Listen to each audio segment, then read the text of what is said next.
Tak ahoj a já vás vítám u dalšího videa a tentokrát to bude tutoriál, jak si zvýšit rychlost Minecraftu pro takové ty, co mají slabší počítače. Takže si otevřeme Minecraft, jo, chci říct, že je to pouze pro ty, kteří mají ten Minecraft originální. Tak a začneme. Takže otevřete si váš Minecraft Launcher.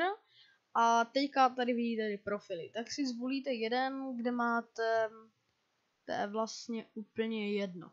Zvolíte si nějaký, kde máte prostě nějakou svoji verzi a musí to být 1.8 a vyšší. Dáte Edit Profile. Podíváte se tady a vidíte prostě, jak se to jmenuje, já tady mám Optifine třeba. Pak tady máte ostatní blbosti, pak tady máte jak kdyby verzi. To si zvolíte jak kdyby buď tu nejnovější, anebo 1.8 a vyšší. No. A pojďme se podívat dál. Teďka tady máme vlastně, tak jak to vidíte, a tady úplně dole, tady jak mám myšku, máte JVM Arguments. Nějaký blbosti klikneme, dáme Ctrl+A a delete. Vymaže se nám to. Teďka si už uděláme pomlčku, velké X, MX a teďka uděláme, já si třeba dám 4G, ale teďka vám to hlavně chci vysvětlit. Tady jde vlastně o to, že normálně v ten Minecraft vám povoluje pouze 1 GB RAM paměti. Hned předvedu, takže si tady dám 1G, save profile a chcem hrát. Tak, se nám to načítá. No, dám si třeba single player, tady nějaký svět, který tady mám. Zapnu si ho. Tak, on se mě načetl.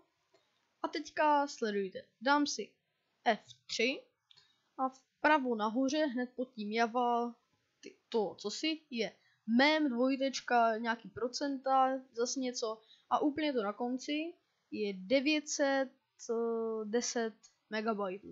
To je zaokrouhleně 1 GB. Ovšem, to je docela málo. Takže my si teďka otevřeme ten Minecraft, dáme si Edit Profile a teďka. Můžete si tam dát nejvíce půlku paměti, jak kdyby své RAM. Jelikož já ani nevím, kolik mám, ukazuje mě to 16, ale to je jedno. Prostě si tady dáte půlku. Já si tady dám 4 GB. Teoreticky vy si tam můžete dát i víc než půlku, ale pak byste museli mít spuštěný jenom Minecraft, nenatáčet.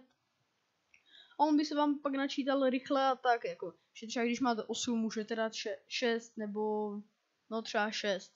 Ale říkám, no 2 GB pro ostatní funkce, to už je docela málo. Ale vzhledem k tomu, že ve škole máme 2 GB ramky, no, nevím, no. Nastavíme si prostě tady tohle. Já třeba si myslím, že to je půlka mé ramky. Dám Save Profile a chci hrát.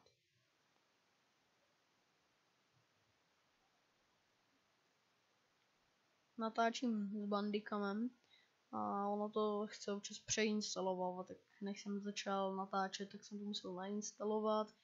Nastavit to tam a tady vidíte, že na té liště dole se mě ani nenačetla ikonka. Tak, dáme si single player a předtím jste viděli teda 910 MB. Zapnem, našte se to. Vidíte, že ramka běží jak kdyby půlka. Aha, 50%. A dějte se, jak se to rendruje úplně hrozně rychle. Jo, prostě tady můžu takhle zoomovat.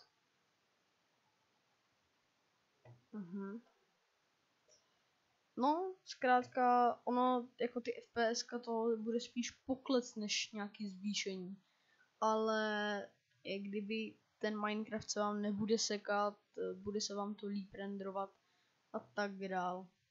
No, a teďka si dáme teda to F3 a podívejte se tam vpravo nahoře 3641 MB.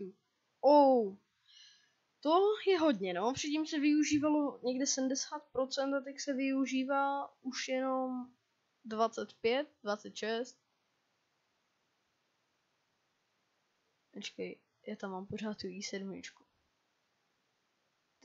To nesmyslu. To nejsou moje parametry. Ale byly původní. No, to je jedno. Prostě je to takový plynulejší. To je něco, jak pokud znáte Minecraft hosting, tak tam si nastavujete, kolik chcete ramky, no a to je přesně tady toto. Takže tohle by bylo vše od dnešního tutoriálu a uvidíme se u dalšího videa a to nevím ani co bude. Tak se mějte. Ahoj!